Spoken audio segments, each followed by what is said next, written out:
yung kamatayan ay isang hakbang lang yun doon sa buhay na walang hanggan. Pwede bang palakpakan natin ang ating dakilang Diyos, mga kapatid? So, itatranslate na itong katawan, kaya ang sabi ng Biblia, 1 Corinthians, in a twinkling of an eye, sa isang kisap mata, kapag tinanggap natin ang Panginoon, automatic yun, Brother Friend. Kapag tinanggap natin ang Panginoon, ang sabi ng Bible, no? If any man be in Christ, he is a new creature. All things are passed away, and behold, all things are become new. Magiging bago ang lahat ng mga bagay.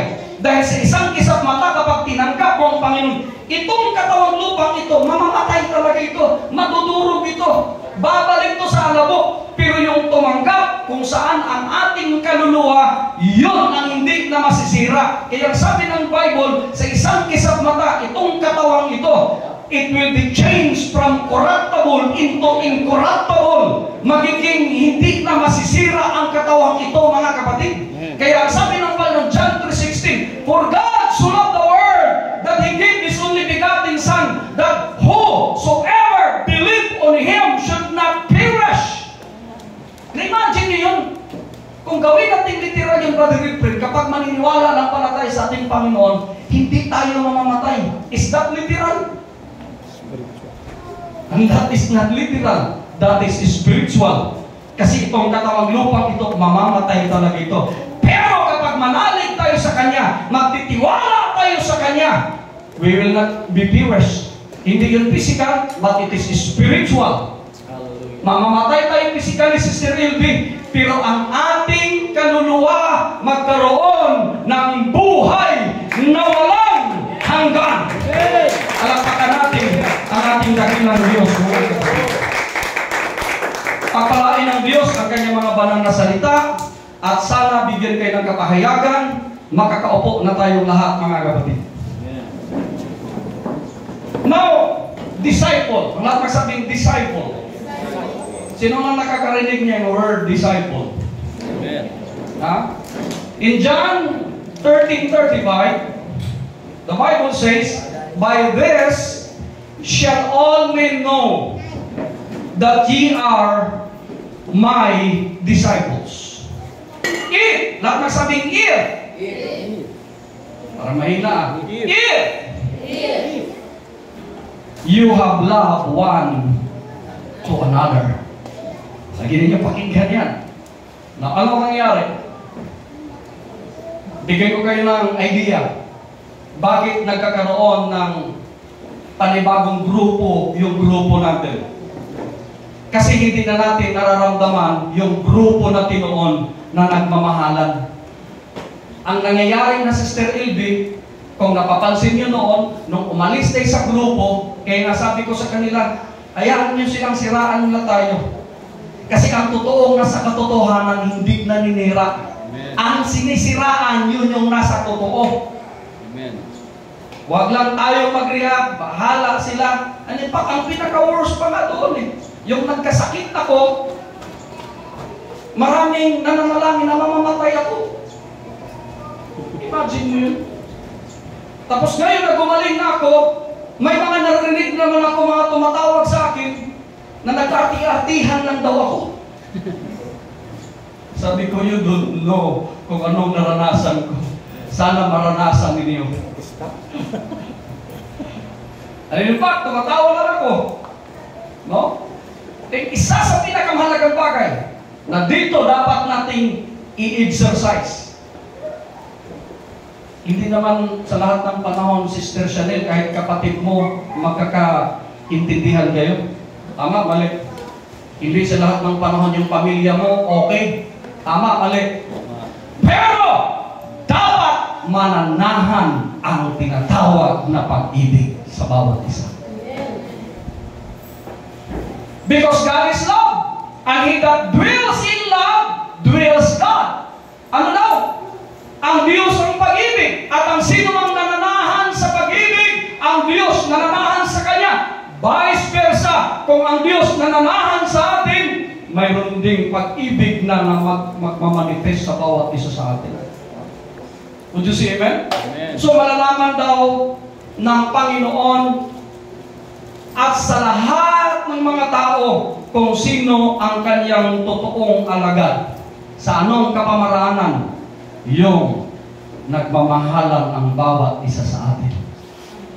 Hindi yung nasa isang church tayo nagsisiraan. Amen. May kausap ako, nasa sa isang pamilya. Imagine kung ang isang pamilya ninyo nagsisiraan kayo. May kausap ako. Imagine kung sa loob ng tahanan ninyo nagsusumpaan ng bawat isa sa inyo. Kaya dapat love, love, love, love lang. Amen. Amen. Sabihin mo siya katabi, love, love, love, love lang. Love, love, love, love lang. Amen. Love, love, love. Because malalaman ng mga tao na tayo totoong mga alagad if we love one to another. Would you see, amen? Amen. So napakahalaga yan, disciple. Kapag totoo daw tayong alagad, magmahalan tayo. Kami, open kami sa pamilya. Mga anak ko, hindi ako naglalagay ng barriers na, hindi, tatay niyo ako, kailangan nyo. Nagdi-discuss kami. Yung kasi discussion na talagang, paliwanag ko sa akin, hinayaan ko rin mga anak ko na magbibigay ng sarili nilang opinion. No? Hindi ako yung tatay na, hindi, huwag kang magsasalita sa tatay mo. Ama mo ako, dapat gumalang ka. Hindi ganun. Kasi, dapat din kukunin natin yung kanilang opinion. No? Hindi pwedeng, tatay ako, huwag ka na magsalita. Ako lang magsasalita dito. Ako ang padre di pamilya. Hindi ganun yun. Kasi bilang pamilya, isa tayo kay Kristo.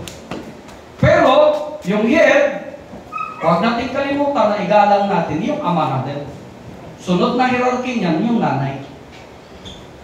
Hindi ko lang alam sa inyo kung minsan nanay kasi ang nagiging hierarchy. Mali yun. Tatay talaga. Amen? So the word disciple comes into the English usage by way of the Latin discipulus. Hindi na sabi niyo disipulo. Di ba? Meron tayong narinig disipulo. So yung disciple pala galing sa Latin na salita discipulus. Meaning a learner. Sabihin mo, learner. Anong ibig sabihin ng learner? Anong sabihin ng Tagalog ng learner? Ha?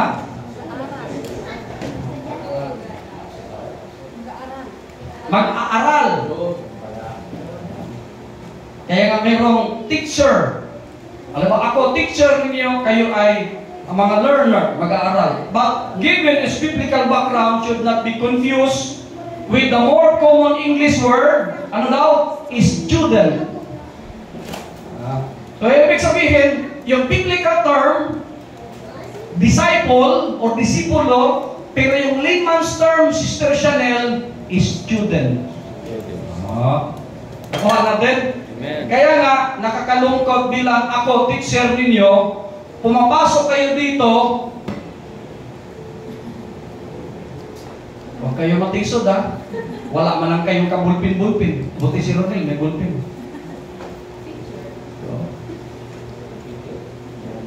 Ako noon, pumapasok ako noon, isa lang notebook ko. Pero may bulpin ako, may notebook, nagtitik note, kasi may photographic memory ako. Sa notebook ko. Yung iba katakot-takot, dala-dala ng bag. Ako, nakatupi pa yung notebook, lagay dito. Bulpin. Kaya mas mabilis ako, halimbawa, natuturo yung teacher ngayon. Kapag sinabi ng teacher, exam agad, gusto ko yun. Pero pag medyo matagal-tagal, tamad ako mag-memorize. Bira, ang daming memorize nito. Kaya ang ginagawa ko, kapag nagtuturo yung teacher ko, nakikinig talaga ako. Kinukuha ko yun. Kapag naintindihan ko na, okay na ako doon. Basta naunawaan ko yung tinuturo niya. Basta naunawaan ko, ayos na ako doon. Yung mga nakakuha sa pagiging smart ko, yun si Raymond. Hindi naman sa papapapar. Matalino yan si Jai, honor din yan eh. Matalino yan si Sabi, honor din yan. Pero si Ren, yun yung nakikita ko, yun kaugali ko to. Hindi mo siya nakikita nag-aaral to. Hindi nag-aaral ka na tapos na. Gano'n lang siya. Kabata lang si Jai at saka si Bill, talaga sub-sub yun sila. Talaga ano. Ito, minsan nga, project ni Bill. Burahin lang yung pangalan, yun yung ipapasa niya eh. Magulang ito eh. Gano'n siya ka, ano. Pero hindi naman dumating sa punto na kagaya ng tinuro ng tatay ko na pinadrawing ako ng teacher ng lion. Pagdating doon sa school, ang sabi ng teacher ko, "Lion, where is the lion?" "Ma'am, keep quiet because the lion is inside the cave." Cave lang yung tinrawing ko. Ang hirap mag-drawing ng lion. Cave lang, gano'n to. Yun na. Huwag kang maingay, ma'am. Nasa loob yung lion. Intindihan lang ng teacher rin. Pero galit yung teacher, 75 yung grado ko. So, student, no? The meaning of the word disciple is not derived primarily from its root meaning or etymology, but from its widespread usage in the ancient world. Disciples are found in the word outside of the Bible. For example, among the ancient Greek philosophers, disciples, learner by imitating the teacher's entire way of life. Hindi nyo napapansin, makinig kayo mabuti. Mas pinili ni Jesus Christ na turuan yung 12 disipulo. Hindi ma-attract ang Panginoon doon, Sister Chanel. Sa 5,000 pinakain niya, 4,000 pinakain niya, ilang daan yung pinagaling niya na lumpo, bulag, patay na nabuhay. Hindi siya nag-focus doon. Saan siya nag-focus? Doon sa 12. Kasi mas konti yung tinuturuan, mas madaling maiintindihan. Intindihan ninyo? Kaya nga ngayon, nung binuo namin ng grupo, nung nag-initiate ako bilang leader, maximum kami ng 15 na council.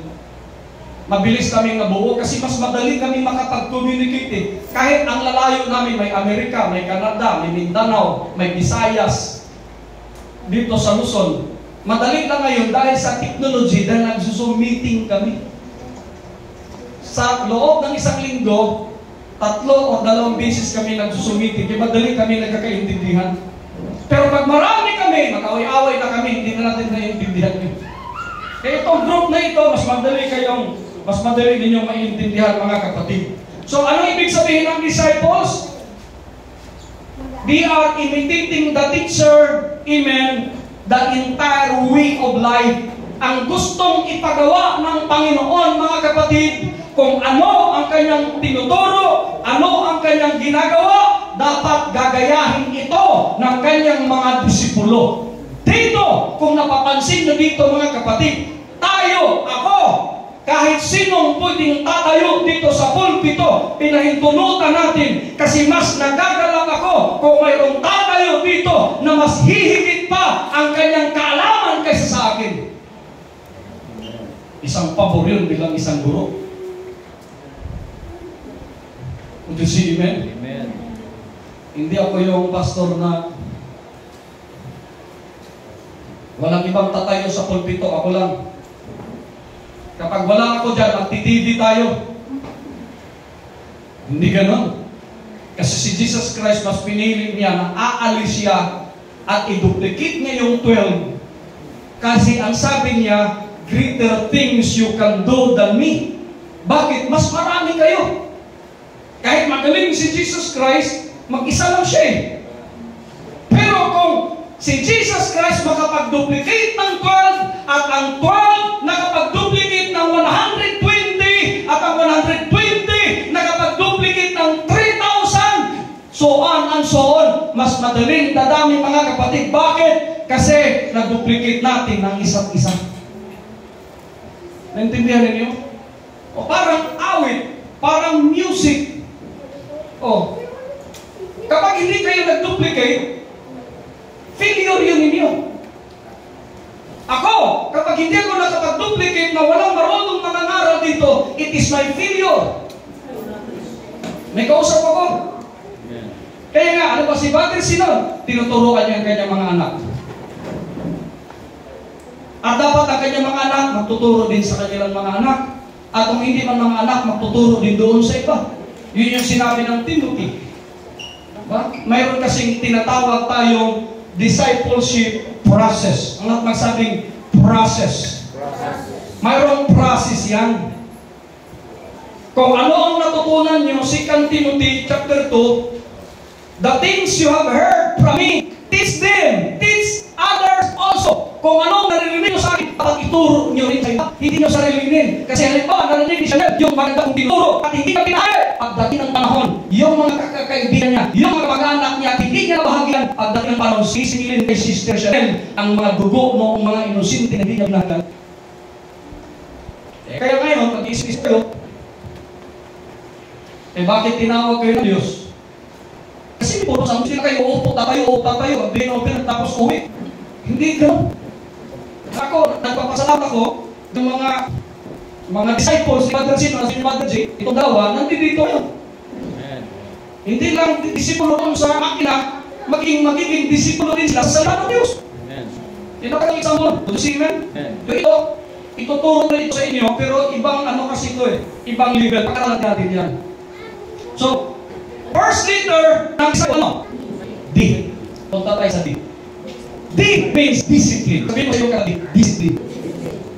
Discipline is the bridge between goals and accomplishment. Dahil kausap ako. Ang disiplina daw ay isang tulay sa ating mga pangarap at sa ating mga tagumpay. Kung wala kang disiplina, kahit gaano kagaling, hindi mo maabot yung minimiti mo at hindi ka magtatagumpay. Kasi ang pinaka-unang habang tayo ay magtatagumpay ay yung word na disiplina. Sabihin mo sa mga tabi, discipline. Discipline. Ano ang pilyo ng Pilipino? Kaya, anong pinaka-pilyo ng Pilipino? Word ng discipline. Mayroon tayong tinatawag na manana habit. Ano man yan, mamaya na. At na 11 hour doon gagawin. Tama? Ano pa? Ano pa ang hindi tayo disiplinado? Lagi natin sasabi, Filipino time. Mag-start dapat ng alas 8, darating ng alas 10. May kausap ako. Discipline. If you want to be successful sa life, dapat pala magiging disiplina. Alam niyo bakit natatagumpay si Moses? Minsan naisip natin, ay, mahanda na ako. Bahala na yung mga bata dyan. Remember si Moses, 8 years old. Ano ba yung edad noon eh? Yung sasabihin nga, kasi ano, remember si Rinne, nakaya si Binti. Ilang taon na si Rinne? Ilang taon ka na? Si Binti, ilang taon si Binti? Si Binti. Namatay si David, hindi na, si Binti, Solon, nakayaman ay namatay 69. Yung sabi ni Pao, iba ngayon, hindi po yan. Pari-pari lang, kahit makain na maraming lason, kung ang Panginoon buhayin ka ng 100, mabuhay ka ng 100, pero kailangan mo kaingat, mamamatay ka talaga, kung ano yung tatay ka na. Kasi hindi ka may hawak ng buhay. Pero hindi rin maganda, hindi tayo mag-ingat. Kasi kailangan din, mahalin natin ang katawan na binigay ng Diyos. Kaya, walang problema mag-maintenance ka ba dati? Oh. Ako naman, nung time na yun, suicide ako, nung ako sinabi ng dialysis ako, sabi ko kay Gada, pag naso ko matay natural. Inisip ko, halos lahat ng mga kaibigan ko na dialysis. Na-dialysis na. 3 to 4 years, patay na rin sila, baso sa nagkabang tapak. Tapos namatay na kami na. Oo, totoo. Yung parang kahoy na. Pastor Joshua, si Roy, ilan yung iba sa inyo dito? Kala si Pati Roy. Si Tigba, Pastor Jackie. Sabi ko, sige, gusto ko matay. Ano? Yung tsahin na nila sila sa Dada, birthday sa Samuel kahapon din, yung binawiway, hindi yung panganay ng tatay, panganay ng tatay, binawi kahapon. Binawi kahapon. Ganun ang buhay.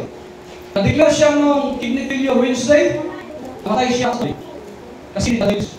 Ganun. So ako, may ano, kapag alam mo itong mga blood out sa kawan ko, Yun yung toxic ng katawan ko, nakikita nag-impis lang dahil sa pagkakataong yun, yung dugo ko is very toxic na kailangan na dapat i-dialysis, linisin. Pero dahil sa milagro ng Panginoon at milagro ng Panginoon, to God be all the glory, buhay pa ako ngayon.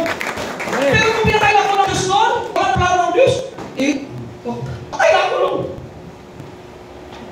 Yung kaibigan pa kaibigan ko sa subong limos, yung kinalayan siguro yun, nag-walking-walking sa circuit, kasama ang asawa niya exercise. Nagpahinga yung asawa niya, siya nagpatuloy, naglakad-lakad doon sa circuit, biglang natumpang sa bulak-lakad. Inaki pala. Nung nakita ang mga tao, tatakay mo sa hindi nakali, pagtingin doon, nagkaroon yung mga tao, dinala sa hospital, din doon naranas. That's it! Huwag ko sabihin, may mga plano ko ganito. Wala sa mga plano. Eh, sabi ng James, sa lahat ng mga plano ninyo, sabihin nyo, God's will. Kung kalooban ito ng Diyos, huwag ka magplano. Ito plano ko, ito, ganito yung mangyayari ko sa buhay ko. Lahat yan ipanalangin niyo kung kalooban ng Diyos. Eh sabi ni James, hindi mo ba alam? Na nagsasabi ka, ako'y pupunta roon, ako'y gagawa ng ganito. Hindi mo ba alam na buhay kaya ng isang bulaklak na ngayon nakikita niyo ang mamaya na nawawala? Kagaya sa bulak na ngayon nakikita niyo mamaya na nawawala? Kaya dapat gawin? Dapat pag-aralan kung anong plano ng Diyos. Amen. Nisok ako. So, disciple, pinakaunang leader ng disciple, para maintindihan ninyo bilang mga student, discipline. Para lagi na nakakarin. Lahat natin kasabing discipline. Discipline is the bridge between goals and accomplishment. So, kinakailangan mag-discipline tayo. Diba? Eh, bakit? Sa trabaho, bakit disiplinado naman kayo? Gigising kayo, ganun oras. Bakit sa pag-aaral ninyo? Oh, matayo pa lang, disiplinado ko. Ulit-ulit yun. Pagdating Sunday, lahat kami ni nagmaninag, lahat ng mga gising na kayo. Pero bakit pagpasok Lunes hanggang Biyernes, hindi namin sinasabi, gumising na kayo kung saan siyang gumigising. Naintindihan niyo yun? Amen. Kaya mo niyo, pag tuwing natin na, atake ka niyan, minsan, parang bakit kayo pag Sunday, parang bigat ng katawan mo. Oh.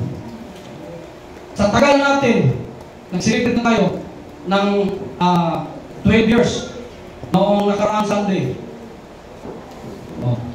Mayroon ba tayong panahon na nag-start ang service natin?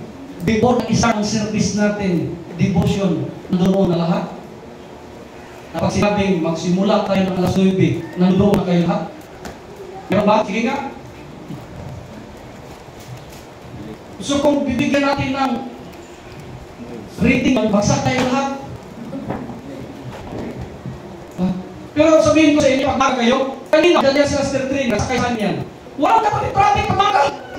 Bakit di ba nakalabas yung magaling ng sila? Hindi pa nabalik sa baratan. Oh, smooth kami. 20 minutes na dito na kami. Nasa tama, Pastor Julie. Sabi Sir Julie, basta nung oras tayo alis. Ikaw maalis na tayo ngayon. Nagkamatay Sir Julie. Tawag ako Pastor Training. Pastor Training, alis na tayo. Sige, sakad na ako. Oh, mabilis lang. Bakit? May discipline ourselves. Mas maaari, dito kayo lahat. Ilang beses na ako nahuli dito. Pero majority ng taon, ako lagi nauna dito. Bakit? Gusto ko, disiplinado ako. Di ba na lang kung mayroong mga abilyan, sa tatan ka, minsan may masusundo ka, natake ka. Pero dapat lagay natin sa mindset natin. Dapat disiplinado akong Kristiyano. Would you see amen? Amen. Sabi ng Bible, my son, do not despise the Lord's discipline and do not resist His rebuke. Because the Lord disciplines those He loves as a father and a son He delights in. Ano, kamahal ng isang ama, ang kanyang anak, dinidisiplina niya sa sarili. May kausap ako? Amen. Ay makinig kayo mga anak. Lahat ng mga anak, kasabi men. Amen. Kahit minsan, nagre-resist tayo sa sinasabi ng magulang natin. Laki na ako pangalan mo pa ako, gano'n ano eh. Ako rin, may espiritu akong gano'n minsan. Kung salita sa kasi alam ko na yan. Pero, kapag i-base natin sa salita ng Diyos, dapat Sister Ilby, makipa rin tayo sa magulang natin. Kasi ang matinong magulang, walang sinasabi niya kasama sa anak. Amen. Brother Friend, ay minsan natutuloy talaga yung anak. Ako, nagiging anak din ako eh. Huwag niyong sabihin na, walang alam kasi hindi ka nagiging anak ko, nagiging anak din ako. Huwag Huwag yung sabihin mga, ito talaga si dati, mga, nagiging anak din ako. Sabihin, nagiging effective sa akin yung pagsasalita ng magulang ko. Mas pa kayo tatay ko. Kapag hindi kami gumising, magdala ng tao yun. Buhusan kayo sa yaman. Gising ka talaga. Oo, ganun ka-worse yung tatay namin, namatay lang. Pero matindi yun. Hindi ka marunong lumawis ng Chanel. Ligutin ang dagat. Hawakan ka nun, itapon ka sa lalim. Isang galon na inom ng tubig. Papa! Tingnan-tingnan ka. Ayaw yan, sige. Mamamatay ka pag hindi ka matutong lumangoy. Lahat gagawin mo. Si Tatan dyan para lang makaawa ka. Oh. Sunod. Oh, kaya na. O, sabi mo, marunong ako lumangoy kasi itapon ulit. Oh, ganun ka sa bahay ng tatay. Pero natuto kami na lumangoy. Huwag lang gawin sa anak yun kasi kakaiba na yun. Makukulong na yun. Isa ka nila nung umuwi sa galing. Dati alam mo na, yung pamamalo nyo pala, pwede pala kayong makulong. Sabi ni mami niya, ipakukulong mo kami? Hindi naman, pero nakakukulong pala yun. Sa bahay dito sa rin. Hindi na pa pala, hindi nakulong. So pag-disiplina ng anak, andali mo, pagmahal yan. Yung pagsasalita ng magulang ninyo, ngayon, nagtatakip kayo ng tainga, kapag nag-asawa na kayo, doon yung masasabi, tama pala sabi ni nanay, tama pala yung sabi papa. Ito na ngayon, lalo na magkaanak ka. Alam, Master Jerry, makulit ka ng bata, ipapakit kasi magkaanak ka ng higit makakulit sa'yo. Para sa'yo. Pero kayo mga magulang, lagi yung tandaan. Kahit ano kakulit na anak nyo ngayon, mag-release pa rin kayo ng blessing sa kanila. Huwag mong sumpain. Sabihin mo lang, karamihan ng mga sa labas. Nagmumura yun, kaya sobrang gamit mo. Dati ka paon, gabang ka sa iyo, ay lumanaban ka sa akin. Kaya salita ng gano'n. Gagabang ka sa iyo, kaya siril, eh. Totoo yan. Kasi honor ng Diyos yung salita ng magulang. Totoo yan. May kilala ako, di ko na nasabi kasi kilala niyo. Yung tsahin nila, niluloko-loko nila, kilala nyo yun. Naging kasama natin dati. Sinumpa sila ng tsahin nila, yung buong angkan nila. Kasi minamaliin nila yung tsahin nila. Kahit anong paghihirap na, umaangat sila, nagkakaroon ng sasakyan, nagkakaroon ng mga galit, bumagsak, angatan naman, babag sa bakit? May sumpa! Kaya kayo, napakahalaga, mga bata pala yung mga anak nyo, i-bless nila yan. Ipapipray, you need to release blessing upon them. Kaya pag ako may kinasal, mga magulang, pinapatayo ko. Sige, linas yung anak nyo. Mag-release kayo ng blessing. Kahit masama ang loob nyo, blessing pa rin na ibigay nyo. Gusto sabi ng Panginoon, bless them. Bless them that curse you. Isipin mo, sinumpa ka na, minura ka na sa iyong Panginoon, papalain mo pa rin sila. Kaya, naintihan ko rin yung Bagresino eh. Doon kami ang grupo. Gusto ko. Pero maganda yung ayos na asawa ko. Huwag ka naman ako, nag-post na sa Facebook, hindi na ako, may mga gusto kong sagutin. Yung mga dapat lang sagutin, pero yung iba, na pinapansin. Halos pinagbumura ako eh. Pero to ako. Kasi sa lahat ng mga taong nagbumura sa akin, darating yung panapakita ng Diyos sa kanila, nangalit sila. Amen. God-bless lang ako sa kanila. God bless you. Kasi hindi mo rin din na. Importante yung disiplina. You say amen? Amen. Ako, bakit minsan nabibig ako? Minsan hindi ako makakalakad. Kasi nakalimutan mo yung disiplina. Sabihin ko kay mama, luto tayo ng ano, adong kanto with Easter sauce. Luto. Napansin kami kahapon, ako na nagluto. Parang gusto lang din ang Easter na pansin. Pero ang kami ko, di manayon sauce. Mayroon pang maganda, medyo mahal na lang bagdisyon, maganda sila. Celtic salt. Kasi yung rock salt, may component yan na nakakasama sa katawan natin. Yung chloride. Nakukos ng mga sakit. High blood, hindi ka ma-high blood yung salt. Yung, kasi yung Celtic o kay Himalayan salt, yung salamat yung binigay ni sister sa amin. Oh. Yun, 70%. Pero yung Celtic salt, medyo mahal na lang. 1 yung isang dating kilo at 1. Pero dapat, kunti-kunti na naman ilagay mo eh. Buwan mo rin gagamitin yun. Pero na-effective sa katawan, lalo na high blood, lalo na may sakit sa bato. Oo, nakaganda yung Celtic salt. Research nyo. Malayan, medyo mahirap-hirap tayo, mag-Malayan na lang kayo. Huwag na kayo mga ano na yan eh, order kayo sa online ng mga 100 o 300, mga gano'n. Depende. Piliin nyo yung medyo mahal-mahal kasi baka bigil yung makuha. Baka nilalagyan ng puro-biligo yung fake yung Himalayan. So next! Ano naman sabi sa'yo? After ng D, ano? Ay! Ano sabing initiative? Lakasan natin! Initiative! So initiative is the ability to solve problems and take action by thinking of the solution rather than being told or ordered what to do. Yun yung initiative. Ano ibig sabihin ng initiative? Kahit hindi inutos sa'yo, Sister Chanel. Ginagawa mo. Diba? Pagtingin mo pala, ano kayong kailangan dito? Mag-i-initiative po. Tapos nakita mo sa kapatiran, ito nahihirapan ko. Butan ko ako. Brother, sister. Yun yung mga initiative. May mga problem tayo. Minsan yung magulang ninyo hindi makapagsalita, nahihiya sa inyo. May discernment tayo, naroon yun. Liban sa prayer, dapat meron tayong initiative. Liban sa initiative. Ako napiprayer ko palagi. Minsan hindi niya makikita na parang nahihirapan kami kasi ayaw ko na makikita sa inyo. Pero ang kagandahan doon, yung iba sa inyo may initiative. Oo. Kapag may initiative tayo, kaya nga, ano yung pinaka-unang sinabi ng Panginoon na alalaman ng mga tao na tayo mga alagad niya? We need to love one to another. Ibig sabihin, kapag nagmamahalan tayo, kapag nagmamahalan ang bawat isa sa atin, o Diyos, tayo initiative. Initiative. Napakahalaga yun. Kahit hindi na inutos sa'yo, nag-initiative ka na. Ay, lagi kong nakikita na may initiative. Si Brother Jim. Pagdala ko yung ating limousine doon, si Amam, sabihin na ito, hindi ko na sinasabi ko, kaya kang mga kapag dito, basta, yun yung initiative. Kaya hindi mo na sinabi, nararamdaman eh. Isip-isip sila niya, mukhang wala nang pakialam si Pastor dito, yun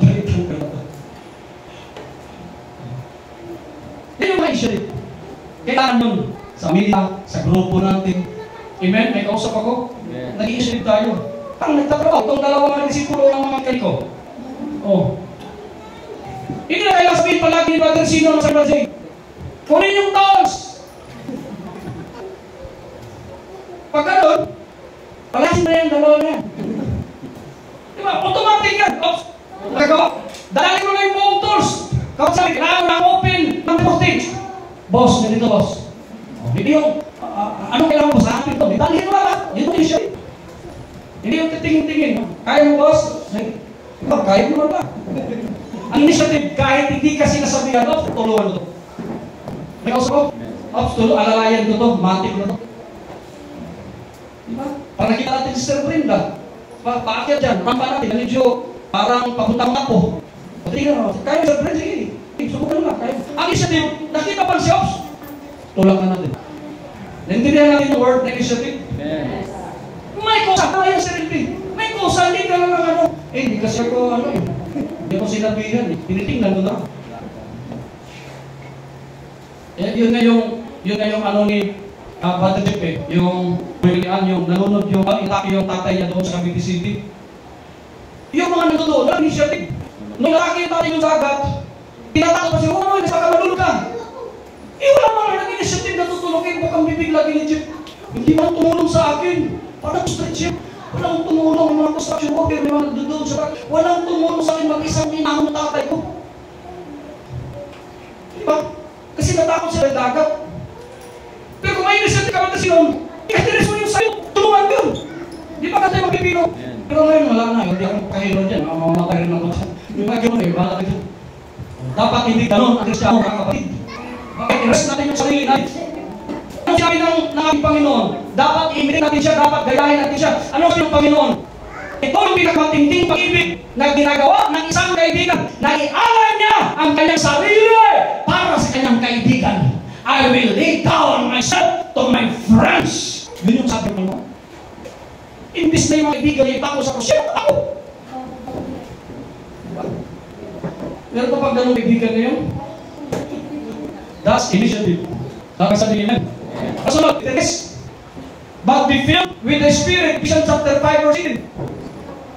Dapat mapuspos tayo palagi sa kanyang banal na Espiritu. Ano yung kanyang banal na Espiritu? Yung kanyang mga salita. Nagmamanifest sa atin. Pag-ori yung paparamdam natin, ang paparamdam ng Panginoon kanyang Banal Espiritu. Una, Corinthians chapter 14. Corinthians chapter 14.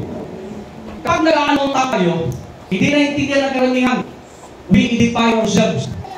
But prophesy, sabi ng Corinthians chapter 14, but prophesy, edify the body of Christ.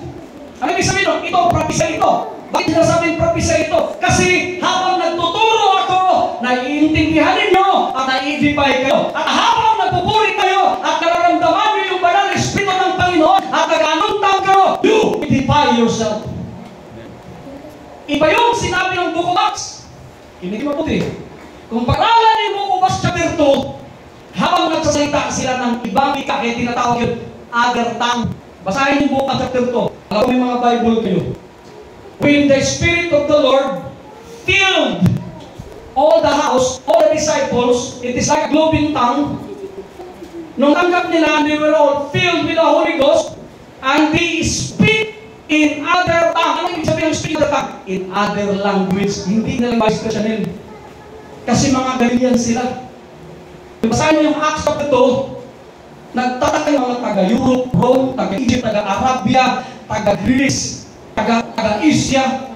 Bakit nagsasalita sila sa salita natin? Intindihan niyo?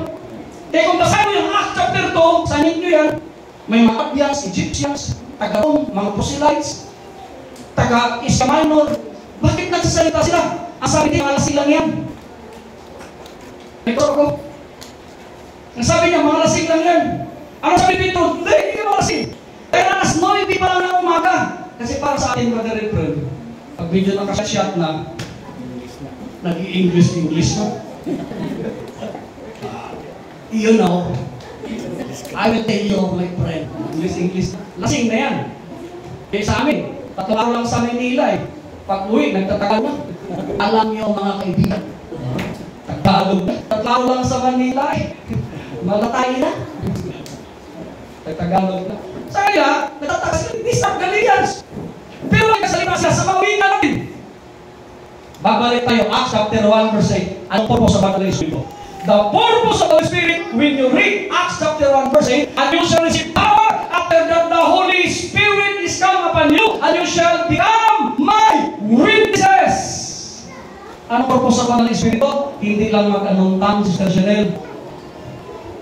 Ang purpose din sa Banal Espiritu, kapangyarihan yan para tayo ay magiging saksi. Ang ibig sabihin, maiintindihan ng mga tao yung iba kahit na si Chanel ay walay. Kaya kong explain sa kanya salita ng Diyos na maiintindihan niya sa kanyang buhay. Sa panahon ngayon, Pilipinas, kasi may English na tayo. Sa Pilipinas, may Tagalog na tayo. Kapag nandoon ka sa ibang lugar, nandoon ka sa Negros, iba yung salita nila doon. Punta ka sa Samar, sa Leyte, yung parang part ng Samar, waray, hindi mo maintindihan. Ang lagi na sila sabi, waray God. Sabi mo, wala silang Diyos, waray God. Ibig sabihin lang ng waray God, wala lang. Waray upay, wala pera. Pag lingwahe, yung langgam nyo dito, Sister Chanel, sa amin sa Bisaya, milipad yan sa inyo kung magdabang ka. Pero yung ibon na sa Kapampangan, sa Tagalog, lumilipad, pero yung ibon sa kanilang itlog. Pupunta na ang Pangasinan, Brother Jake, pag sinasabi mong pamili ng itlog, sasabihin ng tindera, wala. Meron kayong itlog, wala. Kasi ang wala sa kanila, meron. Imagine mo yun. Pagkala kami, nag-preach ako sa Alamios, diba? Tapos sa Dada, preach ako sa Hatagdalang, malapit. Ang pintay ko sa jeep. Sabi ng parker, wala ni. Wala pala yun. Parang mo, bakit di pa naman yung iba? Sabi niya, wala ni. Hintay kami. Umalis na yung jeep. Wala naman yung jeep. Sabi naman ng parker, wala ni. Sabi parker, kanina ka pa nagsabi, wala ni. Bakit naman? Oo nga po, wala ni. Ano pang ibig sabihin ng wala ni? Mayroon pa. Kaya sabi ni Sir Zanza sa akin, hindi ko rin naintindihan sa kasi naintindihan ko lang, Kapampangan, iba yung salita dito. Pangasinense. Sabi, pagbira, abutan ka na magdamag dito, kakawalan ninyo. Pero dahil binigyan ka ng banal na Espiritu ng Panginoon, ang nangyari, naiintindihan natin yung lingwahe, Sister Yelvi. Yung kapangyarihan. Para ma-share mo, magiging witness ka. Kaya kailangan magiging busbus tayo ng kanyang banal na Espiritu. Pwede pa palakpakan natin ang salita ng Diyos. Whether alam or prophesy. Kaya nga sabi ni Pablo, kung may nag-anong tang, tapos 2 o 3 na walang kapag-interpret, anong sabi ni Pablo? Pahintuin niya. Kasi mas mahalaga yung pangaral, mas mahalaga yung naiintindihan kaysa hindi naiintindihan. Kasi pinapalakas lang niya yung sarili niya. Ako nung evangelist ako, ang dami niyan. Nagpipis pa ako, may nag-anong tang na. Sister, umupo ka muna. O kaya kung gusto mo kapunta sa prayer room, doon ka mag-isa. Magilis ako lang. Because the spirit of the prophet is subject to the prophet. Pinapahinto ko. Kaya nung nag-preach doon, tinamayo. Merong laging papapisay doon. Yung nakakatakot pa naman yun. Sabihin mo, magkulang ang pakalan mo. Sabihin mo, mayroon kang kasalanan na tinatago ako. Mayroon ka naman talagang kasalanan araw-araw. Iyak ka ngayon. Iyak ka ngayon. Sabi niya, ako si Jesus. Nakikita ko ang iyong problema. Sino si Jesus yan? Si Jesus to. Iyak ka rin mo. Pag Ginoo, nakikipag-usap sa akin. Pinapahinto ka. Sister, huminto ka. Kasi mas malaga ito na maintindihan yung pangangaral, yung prophecy, ibig sabihin, salita ng Diyos sa karamihan. Tinatitan kung sa Panginoon ba yan sa'yo? Tumigil ka. May karapatan ako, kasi dito sa inyo, may karapatan ako patigil. Pero one time General Conference, sa NBC. Si Paul Trump, mayroon siyang mga dinalang mga Vietnamese galing ng Vietnam. That was 2010.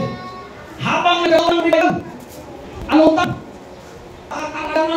Malakas yung yung mga Vietnamese, tinitingnan nila yung isang babae. Kasi sabi ng mga Vietnamese, they speak in our language. Nagdibit na ako. Dito para lang.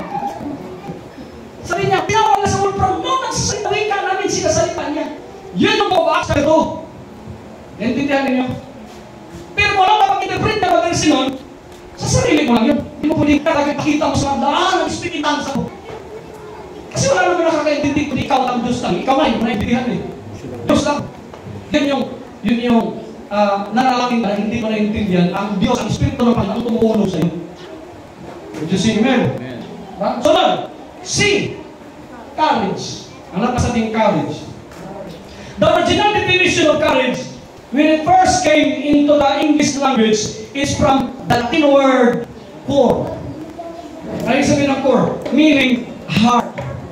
And the original definition was to tell the story of who you are with your whole heart.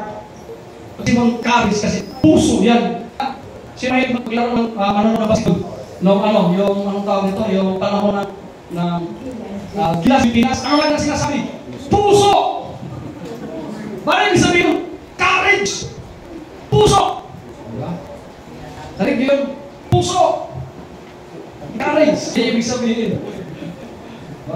Courage. Yun yung sinabi sa Joshua chapter 1 verse 9. Be strong and of good courage, fear not, nor be afraid of them. For the Lord thy God, He it is that don't go with thee, and He will not fail thee, nor forsake thee. Magiging matapang ka, magiging magpalakas ka, at huwag kang matakot dahil ang Panginoon, hindi ka iiwan, at hindi ka pababayaan, at siya yung sa inyo. Pwede ba palakpakan natin? Maraming Panginoon. Ay! Mag-say ng ay! Integrity. Alam ko sabihin integrity. Napakalaga yung integrity. Nakausap ako? Amen. Integrity, it connotes accountability. Integrity means honesty. Nakausap ako? Integrity means true.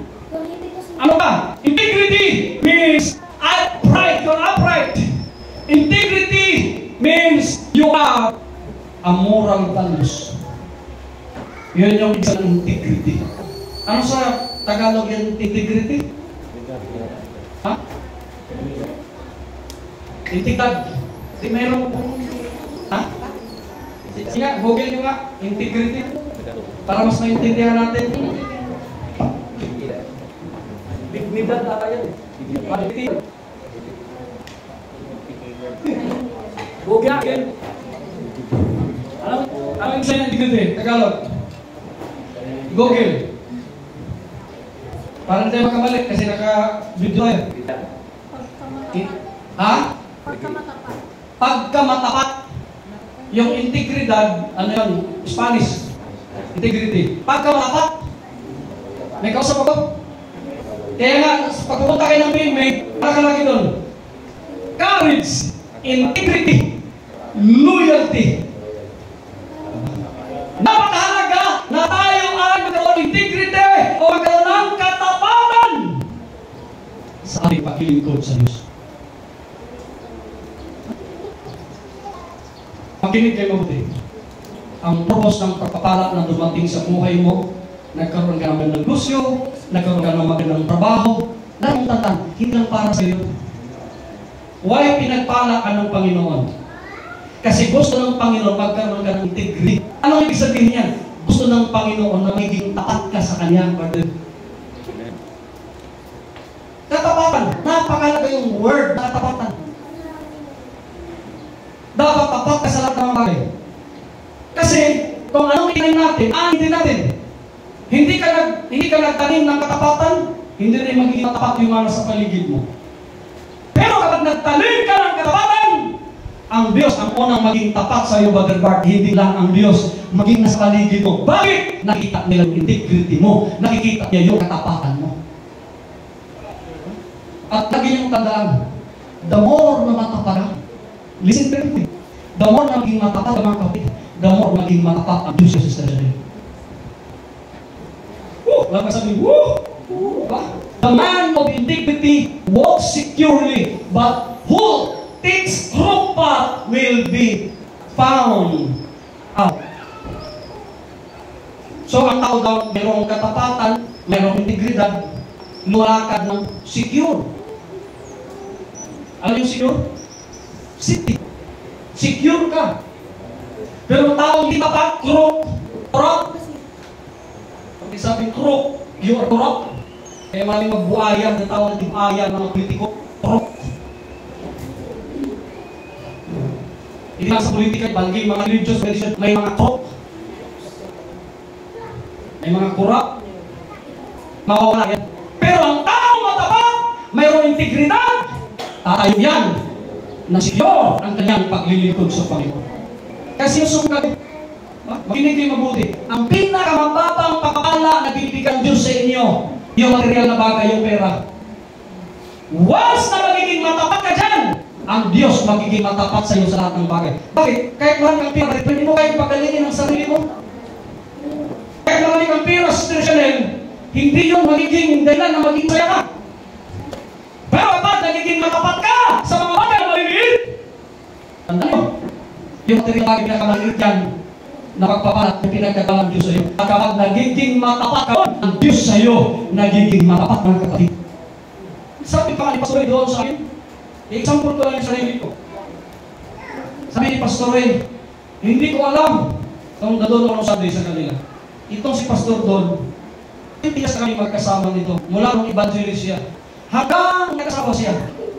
Okay ako. Sabi ni Pastor, ang asawa ko, teacher. Naintindihan niyo? Pero natataka ko itong si Pastor Don.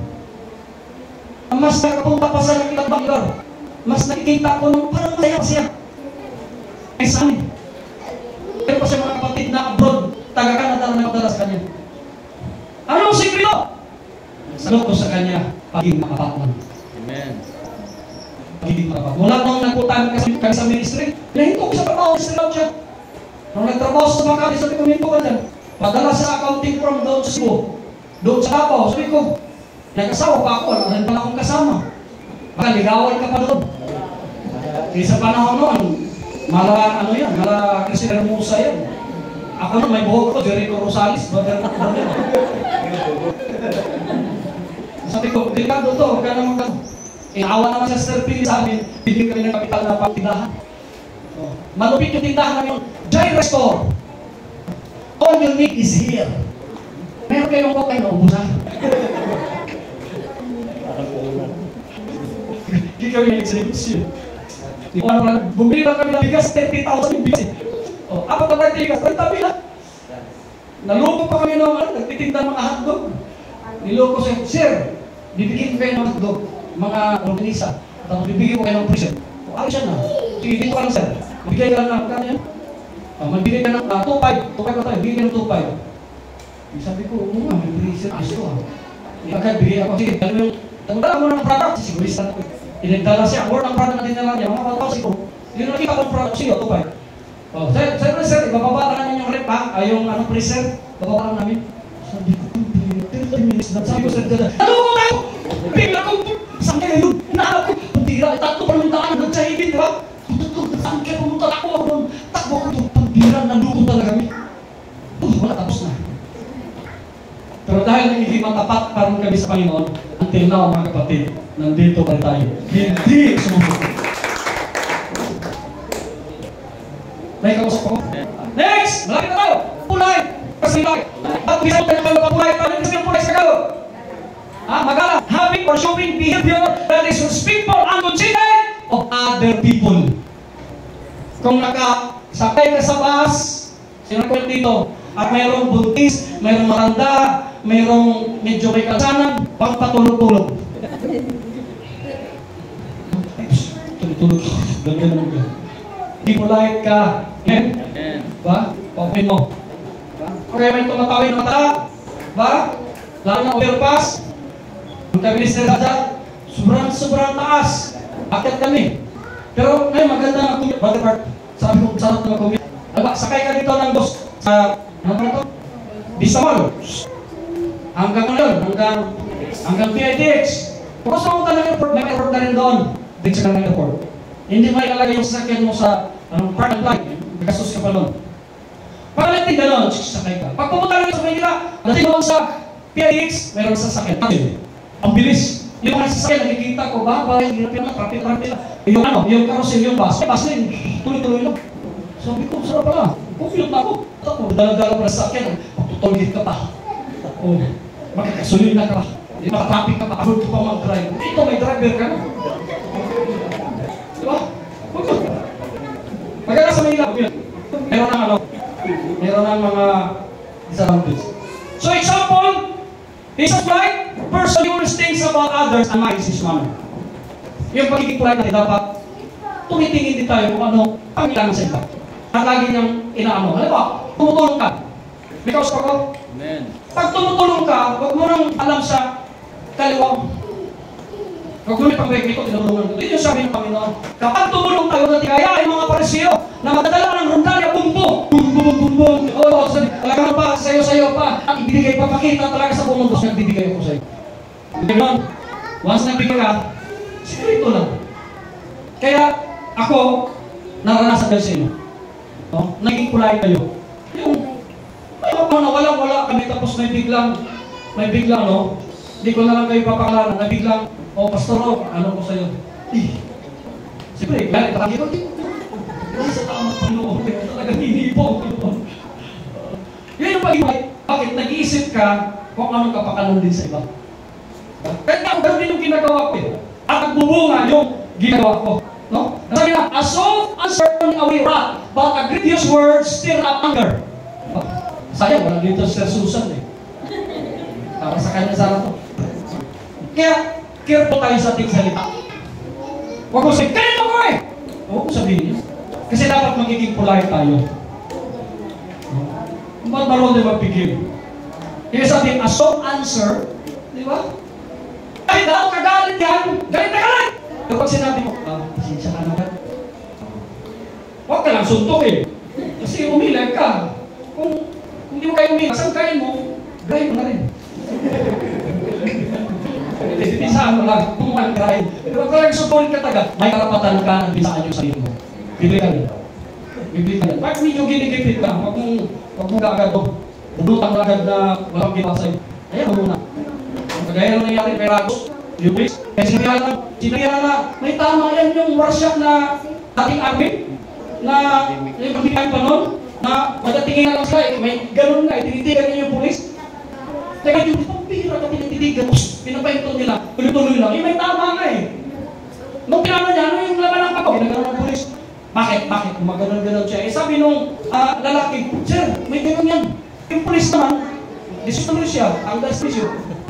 May baril ka. Siyempre, may tama. Kumaran-ganon ka sa bag niya, pag gano'n sa baka, dinira ng pulis. Patay. Yun pala tama, o siya. Tapos, tinangiman pa nila ng baril yung bag nung workshop na sundalo. Tanggal sa lahat. Sino sa desisyon ng ngayon, yun naman yung makinig ka, ba to? Sorry. Tama pala yun.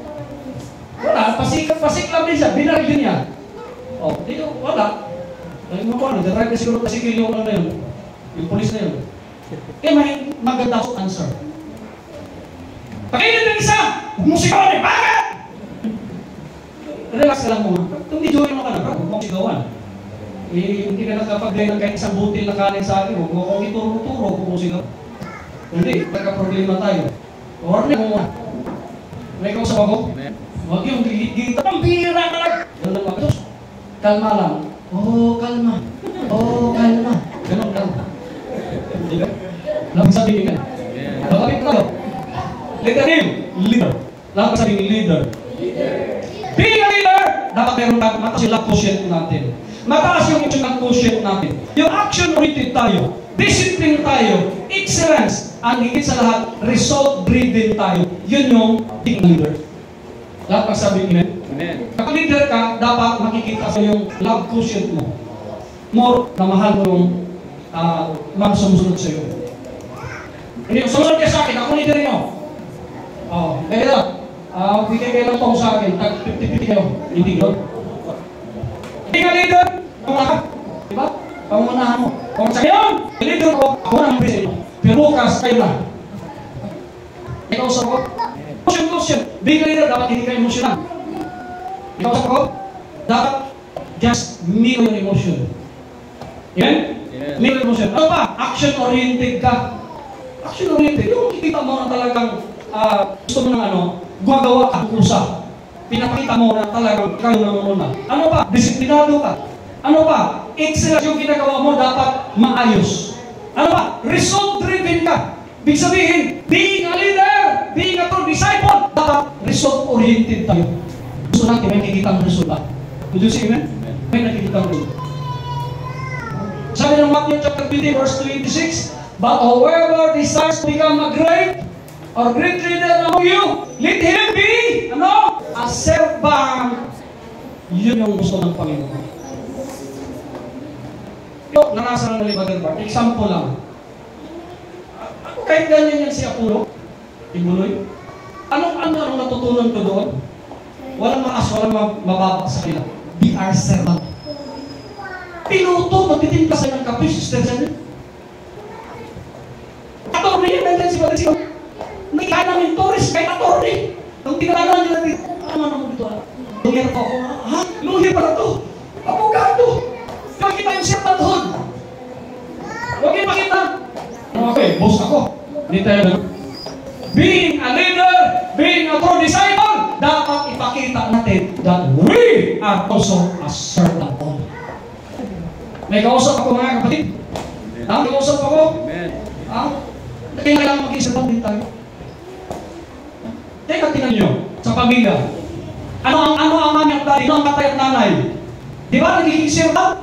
Di ba rin? Yun ang napiprepare sa'yo. Nagpapansa pa rin si mami. Diba? Si daddy naghahanap buhay, dumiskarte. Di ba? Kasi, pinakita natin, being a leader, being a true disciple, dapat servant din tayo. Di ba? Pinagdadara, di ba din kanyang anak? Si Brother Sinon, di ba? In-inspire si Jimmy. Parang, Papa, dapat mga ako, Papa, gano'n. Hindi ko lang alam anong ginagawa ni Jimmy, alam ko lang yun. Bakit? Being a leader, servant din tayo. O, tingnan si Sister LB. Sabi si LB, sana pastor, darating yung panahon, nag-isin ako yung may-ahay ba? Pero may nag-alakan ako, Diyos ko. Servant ko din, servant. Ang kukulit pa ng mga apo. Servant, Sister LB, servant. Dahil mahal mo ang iyong mga anak. Mahal mo ang mga apo. May kausap ko nga, tip. Okay ba? Mag-serapti tayo? Bakit sila lang? Siya tayo. Ako, bilang pastor, hindi ko nahiya eh. Maglingkod. Mas proud ako na mapaglingkod ako. Yun yung gagawin natin. Because we got one to another. Last. Letter E. Disciple. Excellence. Wala ka sabihin, excellence. Dapat lahat ng ginagawa natin excellente. Ako, masasabi ko, sa lahat ng mga anak ko, yung pag nagtatrabaho, nagpa-project, si Jai ang pinaka-excellent. Excellent na yan si Ray, excellent na yan si Bel. Pero pinaka-excellent na nakikita ko, si Jai. Sabihin niya, bakit? Maganda ba ko? Maganda. Hindi maganda. Inuulit niya ka siya ng gabi. Sabi, hindi ba maganda? Gagawin niya ulit. Gusto talaga niya yung perfect, excellent. Sabi ko, sige, bahala ka sa buhay, matulog na ako. Sabi lang kay Bayan, matapos, lahat ng ginagawa niya, tatapusin niya. Pero sabi niya, basta na yan. Pareho lang din yan, basta na yan. Pero pare-pareho naman silang honor. Hindi ko masasabi, pagalitan ko sa ito, yan baka kahal. Di ka mo? Kaya yung discussion. Basta't gabayan mo. Sa mga anak mo, parang kayo, mga anak ko kayo, ba't iba talaga kayo? Hindi ko pwedeng, dapat gayahin mo si ganito, gayahin mo siya mo. Iba-iba talaga kayo. Pero dapat gagawin mo, maging excellent tayo. You see, man? Bakit excellent? Napakagaling. Anong sabi ni Aristotle sa ayon natin? Excellence is never an accident. Wow! Di ba? Ang pagiging excellent, hindi yun aksidente. It is always the result of high intention, sincere effort, and intelligent execution. Tandaan niyo yan pala mga kapatid. It represents the wise choice of many alternatives. Parang pag naigan ko, was na nagiging excellent yung pagawa nila, hindi lang basta-basta. Ano mangyayari ba dito? Babalik at babalik yung customer. Bakit? Hindi po aksidente ang pagiging excellent. It's a result of high intention, sincere effort, and intelligent execution. It represents the wise choice of many alternatives. Choice! Kinig ka mabuti. Choice, not chance. You know, people, ang pag-aasawa, hindi yan chance. Para walang narinig ha. You know, people, lahat ng people, masabi amen. Gusto mo maging excellent ang marriage life mo? Marriage is not a chance. Marriage is a choice, Sister Chanel. And it determines your destiny. When you have a good choice, then you will have a determined destiny. Woo! Walang masabi, woo! Di ba? Sa napakahalaga, nagkaroon tayo ng magandang pagpipili. Pag-pray mo, piliin mo kung ito ang tama. Hindi lang by chance. Last verse, hindi masyadong makita. Whatever, ano yan? Ecclesiastes 9:10. Whatsoever thy hand findeth to do, do it with thy might. For there is no work, nor device, nor knowledge, nor wisdom in the grave whither thou goest. Anong sinabi si Solomon? Kita mo si Solomon, wala nang pinakamagaling na hari na nagtayo ng pinaka-excellent na palasyo. Si King Solomon lang. Bakit? Lahat ng knowledge, ng wisdom, lahat ng device, lahat ng tinatawag niyang might, binibigay niya doon sa kanyang nagawa. Sa ating bilang mananampalataya, sa ating pamilya, just do your best. Because when you do your best, it will become bitter. After it will become bitter, then it will become an excellent situation. So be a disciple of the Lord Jesus Christ. Tayo tayong lahat sa pangalan ng ating Panginoon sa Kristo. Amen.